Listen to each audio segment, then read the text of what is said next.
आ सकती है दोस्तों। तो निफ्टी ने क्या किया दोस्तों, यहाँ पे मार्केट ओपन हुआ, इस ट्रेंड लाइन के नीचे ओपन हुआ, एक कैंडल थी, पुल बैक लिया, ऊपर की एक नया हाई बनाया। नया हाई बनाने के बाद प्रीवियस कैंडल का लो का जैसे ही ब्रेकडाउन हुआ, ब्रेकडाउन होने के बाद में आप देखोगे कि फास्ट सेलिंग 15 मिनट के कैंडल में देखोगे हर एक कैंडल रेड ही बनी है। ट्रेड नहीं लेना है, फिर हमें रिटेस्ट का वेट करना है। जैसे मान के चलिए ऊपर की ओर जा रहा है, ऊपर की ओर जाने के बाद में थोड़ा रिटेस्ट करें और इस प्रीवियस लो को ना काटें, यहाँ पे कहीं पे कंसोलिडेशन करें। कंसोलिडेशन की रेंज को जैसे काटेगा तो हम फिर वापस कॉल साइड में जा सकते हैं। फिर हम हेलो दोस्तों, स्वागत है आपका आप ही के यूट्यूब चैनल पर। दोस्तों कैसे हो आप सभी? आशा करता हूँ सभी स्वस्थ होंगे, अच्छे होंगे, खुश होंगे। तो दोस्तों Nifty and bank Nifty analysis के एक नए वीडियो में आपका स्वागत करते हैं। दोस्तों भी मैंने निफ्टी का 1 डे टाइम फ्रेम का चार्ट लगा के रखा है, तो चलिए चर्चा शुरू करते हैं निफ्टी के चार्ट पर। तो दोस्तों अगर निफ्टी की 6 तारीख की ओपनिंग की बात करोगे तो प्रीवियस डे की क्लोजिंग से 53 पॉइंट नीचे ओपन हुआ है, और अगर क्लोजिंग की बात करोगे तो प्रीवियस डे की क्लोजिंग से 293 पॉइंट नीचे जाकर क्लोज करके गया है दोस्तों। जब भी मैं मार्केट का वीडियो बना रहा था, एनालिसिस का वीडियो बना रहा था, तो काफी टाइम से बता रहा था कि निफ्टी जो है बुलिश है और बैंक निफ्टी बीरिश है। निफ्टी काफी ज्यादा अच्छा स्टेज कर चुका है, आप देखोगे नीचे से काफी ज्यादा स्टेज कर चुका है।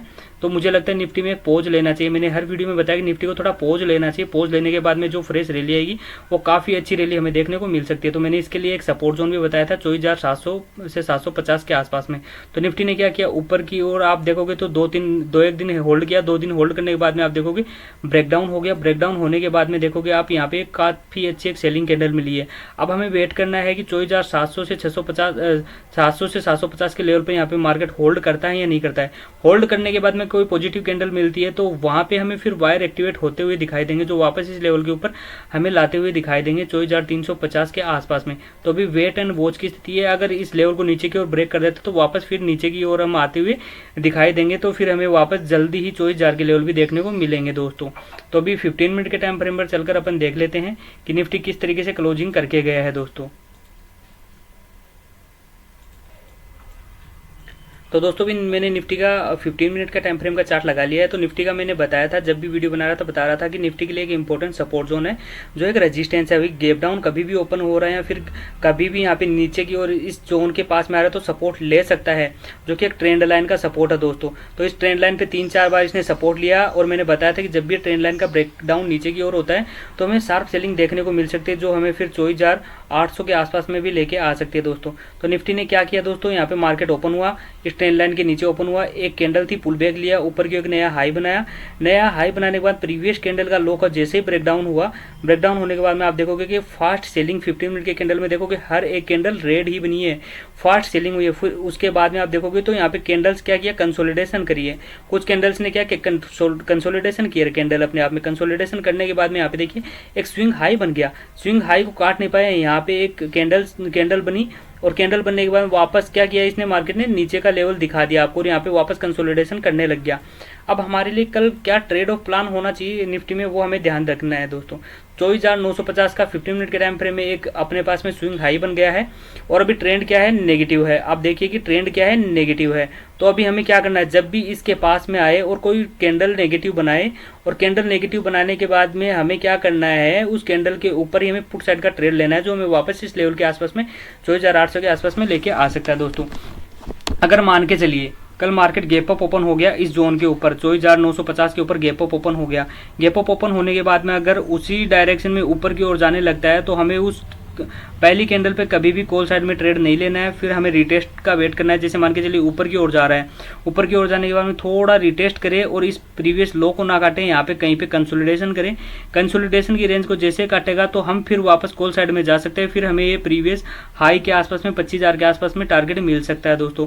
और अगर गैप अप ओपन होने के बाद में मार्केट क्या करे, नीचे की ओर आने लग गए, और नीचे की ओर आने लग गए, फिर उसके बाद में अगर इस जोन में वापस आ जाए 24,950 के आसपास, 24,900 के 800 के आसपास में वापस आ जाए और एक पुल बैक ले, तो हमें फिर वापस एक पुट की साइड में ट्रेड लेना है। इस लेवल को जैसे नीचे के लेवल को काटे तो हमें पुट साइड में एक ट्रेड लेना है, जो हमें फिर 24,800 के आसपास में लेके आ सकता है।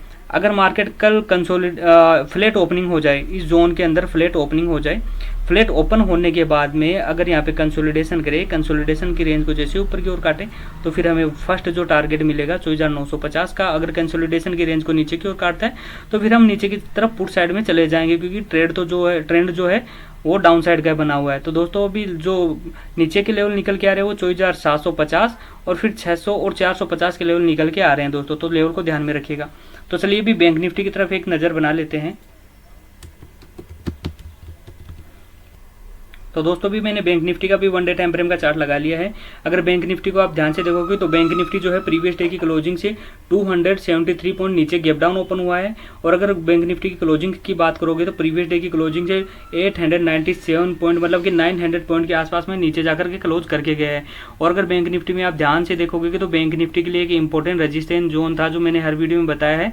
51,900 से 52,000 के ऊपर जब तक क्लोज नहीं करेगा तो हमें वापस नए लेवल देखने को नहीं मिलेंगे जो 53,000 और 53,500 के पास में ला सकते हैं।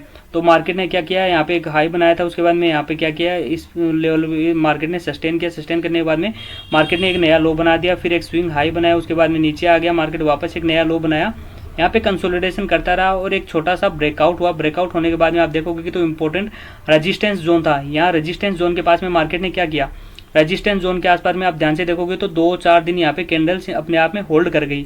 होल्ड करने के बाद जैसे ही नीचे की ओर यहाँ पे गैप डाउन ओपन हुआ तो काफ़ी ज़्यादा यहाँ पे सेलिंग प्रेशर देखने को मिला है। क्योंकि बैंक निफ्टी के कंपोनेंट्स भी आप ध्यान से देखोगे, कभी किसी भी कंपोनेंट को ध्यान से देखोगे तो यहाँ पे सपोर्ट करता हुआ बैंक निफ्टी को दिखाई नहीं दे रहा है दोस्तों, और यहाँ पे सेलिंग प्रेशर बना हुआ है दोस्तों। तो बैंक निफ्टी में मुझे लग रहा है अभी वापस हमें एक लेवल देखने को मिल सकता है 49,680 के आसपास में। जब अगर इस लेवल के नीचे वापस मार्केट आने लगता है मतलब 50,000 के नीचे मार्केट वापस आने लगता है, 49,000 का लेवल आपको जल्दी ही देखने को मिलेगा 49,700 के आसपास का दोस्तों। तो चलिए भी 15 मिनट के टाइम फ्रेम में चलकर बैंक निफ्टी का अपन एनालिसिस कर लेते हैं। तो दोस्तों अगर 15 मिनट के टाइम फ्रेम में अगर बैंक निफ्टी को आप ध्यान से देखोगे तो बैंक निफ्टी ने एक रेंज बना रखी थी, 4-5 दिन से एक रेंज था। इस रेंज के अंदर मार्केट ने क्या किया, साइडवेज मार्केट ने काम किया। अब मैंने बताया कि था कि 51,300 के नीचे अगर मार्केट क्लोज करता है एक कैंडल, उसके बाद में पुट साइड में ट्रेड लेना है तो मार्केट नीचे गैप डाउन ओपन हुआ, थोड़ा सा पुल बैक लिया। पुल बैक लेने के बाद में जैसे ही वापस इस लो को काटा तो आपको देखने को मिला होगा काफ़ी अच्छा शार्प सेलिंग यहाँ पे हुआ है। एक कैंडल ने वापस से यहाँ पे पुल बैक लिया। जैसे ही हर पुल बैक पे आप ध्यान से देखोगे तो नए सेलर एक्टिवेट हो रहे थे। यहाँ पे ध्यान से देखना, आप प्राइस एक्शन को समझने की कोशिश करिएगा दोस्तों। यहाँ पे मार्केट ने क्या किया, गैप डाउन ओपनिंग हुई। मार्केट में गैप डाउन ओपनिंग होने के बाद में क्या किया, यहाँ पे मार्केट गैप डाउन ओपन हुआ। गैप डाउन ओपन होने के बाद में एक पुल बैक लिया। मैंने बताया था पुल बैक लेने देते हैं। पुल बैक लेने के बाद में ये वापस लो को काटा तो आप देखोगे कि शार्प सेलिंग में आपको मोमेंटम कैच किया होगा आपने। यहाँ पे मार्केट ने कंसोलिडेशन किया। कंसोलिडेशन करने के बाद में इस लो को जैसे काटा तो एक नया लो आपको देखने को मिला होगा। तो ये कभी भी पिछले हाई को काट ही नहीं पाया। 15 मिनट के टाइम फ्रेम में कभी भी पिछले हाई को काट ही नहीं पाया और नया लो बनाते हुए चला जा रहा, मतलब ट्रेंड अभी भी डाउन ही है दोस्तों। तो दोस्तों कल के लिए हमारा बैंक निफ्टी में क्या ट्रेड प्लान होना चाहिए उस पर अपन नज़र बना लेते हैं। तो दोस्तों हमारे लिए एक जो इंपॉर्टेंट रेजिस्टेंस निकल के आ रहा है वो 51,000 के आसपास में आ रहा है, 51,000 से 50,850 के आसपास में। तो अगर मार्केट कल मान के चलिए ये इंपॉर्टेंट रेजिस्टेंस है, जबकि जब तक इसके ऊपर क्लोज नहीं करता तो हमें कॉल की साइड में जाना नहीं है। कॉल साइड में जाने की भी मैं अभी आपको कंडीशन बताऊंगा। अभी मार्केट अगर कल मान के चलिए इस जोन में ओपन होता है जहाँ पे क्लोजिंग करा है उसी 100-150 पॉइंट के अंदर ओपन होता है। ओपन होने के बाद में एक रेंज बनती है। रेंज को अगर नीचे की ओर काट देता है तो हमें फिर पुट साइड में चले जाना है, जो हमें फिर वापस दिखा सकता है 50,300 और फिर 50,000 के लेवल भी दोस्तों।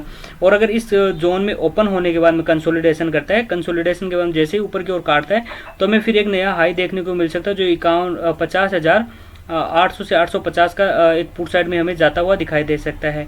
अगर गैप अप ओपन हो गया इस जोन के ऊपर, गैप अप इस जोन के आसपास में गैप अप ओपन हो गया, गैप अप ओपन होने के बाद में नीचे की ओर मार्केट आता रहता है तो पुट साइड का हम प्लान बनाएंगे जो हमें फिर वापस यहाँ पे टारगेट हो सकता है 50,600 के आसपास में दोस्तों। तो दोस्तों लेवल को ध्यान में रख के ट्रेड करना है। तो कल वोलेटाइल भी मार्केट हो सकता है, इसको भी आपको ध्यान में रखना है। कम क्वांटिटी के साथ में ट्रेड करेंगे। तो दोस्तों आज के लिए सिर्फ इतना ही। बाकी अगर वीडियो आपको अच्छा लगा हो तो लाइक करिए, शेयर करिए अपने दोस्तों के साथ। और अगर आपका कुछ क्वेरी या कुछ कमेंट रहता है तो आप कमेंट के माध्यम से दे सकते हैं। तो दोस्तों आज के लिए सिर्फ इतना ही। बाकी अगर वीडियो आपको अच्छा लगा हो तो लाइक करिए, शेयर करिए अपने दोस्तों के साथ। अगर आपका कुछ क्वेरी या कुछ सुझाव रहता है तो कमेंट के माध्यम से दे सकते हैं। थैंक यू दोस्तों।